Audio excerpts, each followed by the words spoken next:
174 तक किया था। अच्छा जी, ज्यादा कर लिया, चलो कोई बात नहीं। अब देखते हैं इसमें दो चीजें हैं। इस पूरे चैप्टर को 23 को दो पार्ट में बांटा गया है। एक पार्ट तो हो गया नॉर्मल, कोई व्यक्ति कोर्ट में आता है, उसके एविडेंस रिकॉर्ड किए जाते हैं। वो कैसे रिकॉर्ड किए जाते हैं?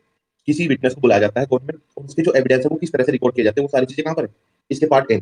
और जो पार्ट बी है वो बात कर रहा है, अगर विटनेस यहाँ पे नहीं आ रहा है, हम भी उसका एविडेंस लेने के लिए, उसका स्टेटमेंट रिकॉर्ड करने के लिए कहाँ जा रहे हैं? उस विटनेस के पास जहां पर विटनेस रह रहा है। क्लियर? जहां पे विटनेस रह रहा है वहां पर जा रहे हैं अगर हम। तो दो पार्ट में हो गया, दोनों में एविडेंस रिकॉर्ड किए जाएंगे। पहले में क्या, विटनेस आया कोर्ट में, अपना स्टेटमेंट दिया, वो किस किस मैनर में रिकॉर्ड किया जाएगा, उसकी रूल बनाने की पावर किसके पास है, क्या क्या चीजें रिकॉर्ड की जाएंगी, क्या क्या चीजें रिकॉर्ड नहीं की जाएंगी, वो सारी चीजें आगे पार्ट ए में। पार्ट बी बात करें, विटनेस हमारे पास नहीं आ रहे हैं, तो हम भी विटनेस के पास जा रहे हैं कि एक विटनेस है, कहाँ है? अच्छा, दिल्ली में एक विटनेस है। हम कहाँ पे हैं? हम मान लिया लखनऊ में। चलो उसकी गवाही लेके आते हैं। हाँ, इतनी इंपोर्टेंस भी दी जाती है विटनेस को। ठीक है, अब वो सारी चीजें विषय पढ़ने वाले। पहले ए पार्ट की बात, देखो बी पार्ट के बारे में पीछे भी दिया गया था, सेक्शन 271 में आपने पढ़ा होगा। 284 में अभी चैप्टर 23 के बी पार्ट में किए गए सारे उपबंध इस धारा पर विधिवत रूप से लागू होंगे, है ना? अब वो तो पढ़ेंगे जब बी पार्ट में पढ़ेंगे। पहले इसका ए मोड पढ़ते हैं, mode of taking and record evidence, साक्ष्य लेने और अभिलिखित करने का ढंग, द प्रोसेस और the manner of recording evidence bye witness. ठीक है, अब बात करते हैं सबसे पहली बात, इसका चैप्टर कहां से शुरू होता है? ए मोड इसका 272 से लेकर के 283 तक, है ना? हाँ जी, 283 तक है। छोटा सा रूल है, छोटे छोटे रूल है, बिना बैरट के भी पढ़ोगे तो समझ में आ जाएगा। अब कोशिश वही करेंगे, कैसे कैसे। आप जज हो, ठीक है, आप जज हो, आपके पास एक विटनेस आता है, आपको उसका स्टेटमेंट रिकॉर्ड करना है, तो क्या क्या चीजें हो? पहली बात तो आप ये देखोगे, भाई साहब स्टेटमेंट रिकॉर्ड करना है, मुझे लिखना है आपको। आप पेपर पेन उठाओगे और जो जो विटनेस बोलेगा, जो जो से पूछा जाएगा, वो सारी चीजें आप क्या करोगे? पेन उठा करके उसको लिखना शुरू करो। जज अपने हाथ से लिखता है, लेकिन अगर वो खुद नहीं लिखता तो क्या होता है? जो उसके पीए वगैरह होते हैं, जो उसके कलर होते हैं, उसे बोलते हैं बेटा लिखो। जज साहब उससे क्वेश्चन पूछेंगे, या फिर कोई और उससे क्वेश्चन पूछेगा, जो जो आंसर देगा वो, जो उसके असिस्टेंट है वो उन आंसर को लेख करेंगे। ठीक है, अगर जज साहब ने खुद लिखा तो कोई बात नहीं, और अगर जज साहब ने किसी और से लिखवाया तो लिखने के बाद जज साहब पेपर उठाएंगे, वो पढ़ेंगे पूरा, सुनाएंगे उसको, किसको? विटनेस को। उससे पूछेंगे, भाई साहब जो आपने बोला ठीक है ना, आपकी तरफ से ये स्टेटमेंट हमने रिकॉर्ड किया है, ठीक है, कोई करेक्शन करना है या नहीं? अगर वो कहता है करेक्शन करना है तो करेक्शन करा दो। अगर वो कहता है कोई जरूरत नहीं है साहब, बिल्कुल ठीक है, तो कुछ भी करने की जरूरत ही नहीं है। क्लियर? क्लियर?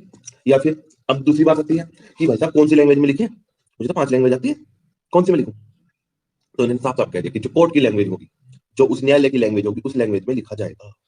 अब बात आती है न्यायालय की लैंग्वेज क्या होती है, कौन डिसाइड करेगा? देखो, हाई कोर्ट के अलावा न्यायालय की लैंग्वेज हमेशा डिसाइड करता है कौन? जल्दी बताओ, जल्दी बताओ, आंसर दो। State government. ठीक है, अब बात आती है कि जो एविडेंस रिकॉर्ड किए जा रहे हैं, क्या वो एक्यूज के सामने किए जाएंगे? एक्यूज वहां पे होना चाहिए कि नहीं होना चाहिए? अब इन्होंने बोला कि देखो भाई साहब, जब स्टेटमेंट आप रिकॉर्ड कर रहे हैं ना, तो एक्यूज वहां पे अवेलेबल होना चाहिए। मैंने कहा ठीक है भाई, जो अपराधी है, जिसके खिलाफ मामला चल रहा है, विचार चल रहा है, उस अभियुक्त की प्रेजेंस में एविडेंस रिकॉर्ड किया जाए। चलो कोई बात नहीं, लेकिन साहब 205 में और पीछे कुछ सेक्शन में आपने क्या बोला था? Dispatch from the attendance. Attendance देने से, वहां पे प्रेजेंट होने से अभियुक्त को आपने छूट दी हुई थी कि जरूरी नहीं आप आओ, आप अपने प्लीडर को भेजो तब भी मामला प्रॉपर चलेगा, कोई दिक्कत नहीं। तो क्या करेंगे? तो उन्होंने कहा कोई बात नहीं, अगर वो नहीं आ रहा है तो उसका प्लीडर तो है ना, जिसकी प्रेजेंस में बोला है केस चलाने के लिए, तो उसके सामने एविडेंस रिकॉर्ड किए जाएंगे। हमने ये तो नहीं कहा कोई नहीं आएगा, हमने ये कहा है अभियुक्त को कि आपको छुट्टी दी जा रही है कोर्ट में आने से, लेकिन आप अपनी जगह पे किसी और को भेजोगे, प्लीडर को, अपने एडवोकेट को, तो उस एडवोकेट के सामने भी तो रिकॉर्ड किए जाएंगे। फिर बात आती है, तो साहब ये किस तरह से किए जाएंगे? इन्होंने कहा देखो, तीन चीजें। समन केस के मामले अलग है, उसमें जो चीजें हैं इस तरह से रिकॉर्ड की जाएंगी। फिर का जो वारंट केस वाले मामले हैं, उनमें इस तरह से रिकॉर्ड किए जाएंगे। फिर बोला था लेकिन अगर कोर्ट ऑफ सेशन का मामला है तो वहां पे कैसे रिकॉर्ड किए जाएंगे? तो उन्होंने बताया वहां पे ऐसे रिकॉर्ड किए जाएंगे। मतलब तीन तरह की रिकॉर्डिंग बताई है, समन, वारंट और कोर्ट ऑफ सेशन।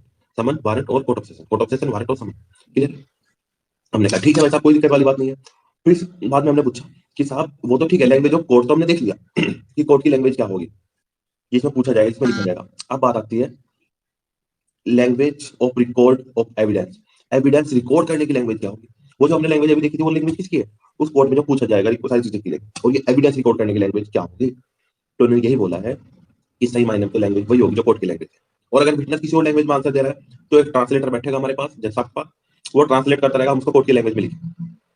अच्छा ऐसा है? उन्होंने कहा हाँ जी ऐसा है। मैंने कहा अच्छा एक बात और बताओ, अगर आपने तो एविडेंस लिख लिया, फिर पढ़ के सुना रहे हो उसको, तो कोर्ट की लैंग्वेज में सुनाओगे या उसकी लैंग्वेज में? तो उस यार किसी ने कहा कि देखो, जो अभियुक्त जो लैंग्वेज जानता है उसी लैंग्वेज में सुनाया जाएगा।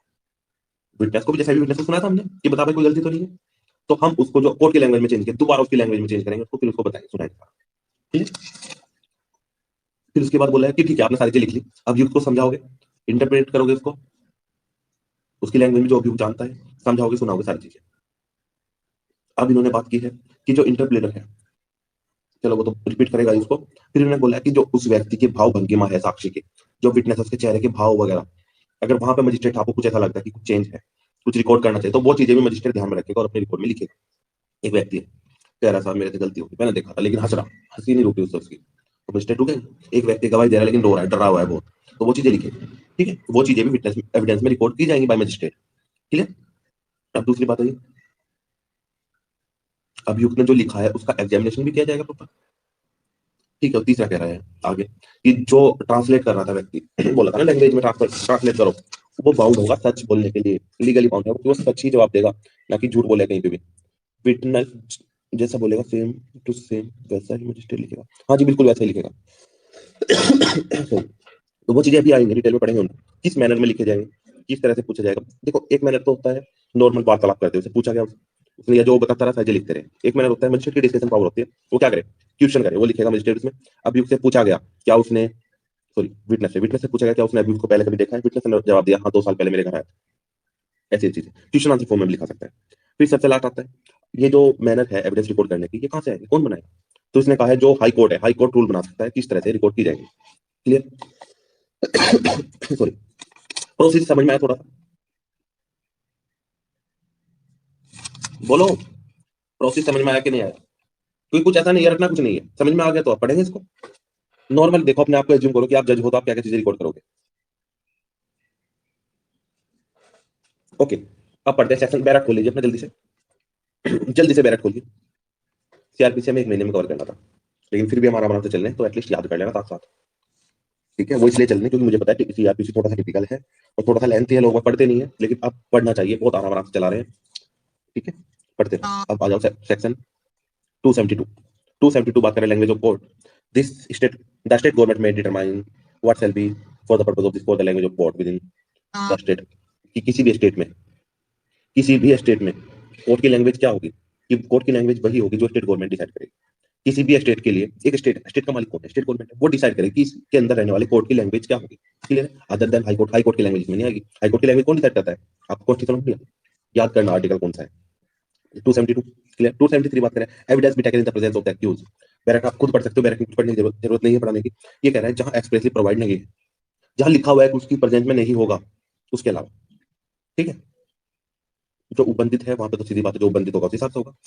वैसे नॉर्मल जनरल रूल क्या कहते हैं कि सारे एविडेंस एक्यूज की प्रेजेंस में लिए जाएंगे, उपस्थिति में, जब अभियुक्त न्यायालय में उपस्थित होगा तभी एविडेंस लिए जाएंगे किसी विटनेस के, तभी वो चीजें रिकॉर्ड की जाएंगी। क्लियर। और इसके फर्स्ट क्लोज में ये बात कर रहा है कि अगर उस व्यक्ति को डिस्पैच कर दिया गया है, किससे डिस्पेंस कर दिया गया है, अटेंडेंस से, अटेंडेंस लेने से उसको डिस्पेंस कर दिया गया, छुट्टी दे दी है, मुक्ति दे दी गई उसको, कि जरूरी नहीं है कि आप न्यायालय में उपस्थित हो। ठीक है, तो क्या होगा, तो उसका जो प्लीडर है, उसका एडवोकेट है, उसके सामने एविडेंस रिकॉर्ड किए जा सकते हैं, तब ये समझा जाएगा कि प्लीडर है तो मतलब वो व्यक्ति भी। क्लियर हो गया सभी। ओके, अब इसमें प्रोविजन दिया गया है। प्रोविजन ये कह रहा है अगर कोई 18 साल से कम आयु की कोई महिला है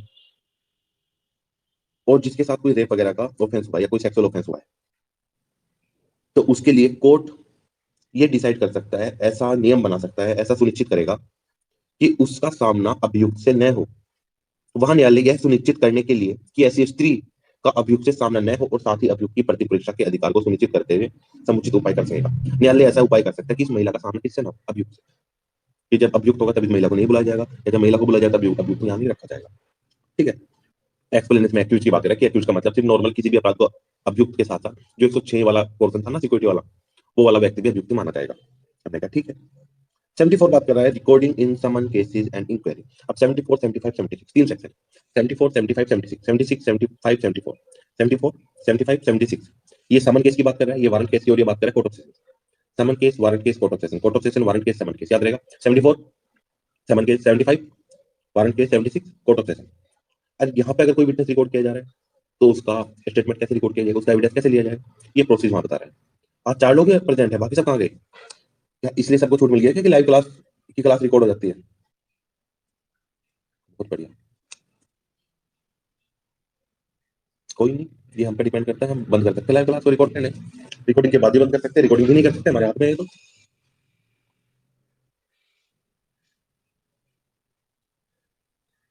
ऐसा नहीं होता। जो इसमें इस ऐप में जो आप में से ज्वाइन बच्चे हैं जिनके नाम दर्ज हैं इस ऐप में, 9 तो है जिन्होंने इन्विटेशन भेजा हुआ है, जो एक्सेप्ट कर दिए जा चुके हैं। 9 में से 4 हो आप लोग सिर्फ अभी प्रेजेंट। ऐसा नहीं है, ऐप होती है। यास्मीन जी कब से ट्राई करिए, कद्दू ट्राई कर रही है। अगर इस ऐप में ट्राई करती तो ज्वाइन हो जाती है, इस ऐप में ट्राई नहीं कर रही है, मैसेज पढ़ते ही नहीं है। अब परसों मैसेज किए गए थे, परसों, कल भी नहीं, परसों मैसेज किए गए थे।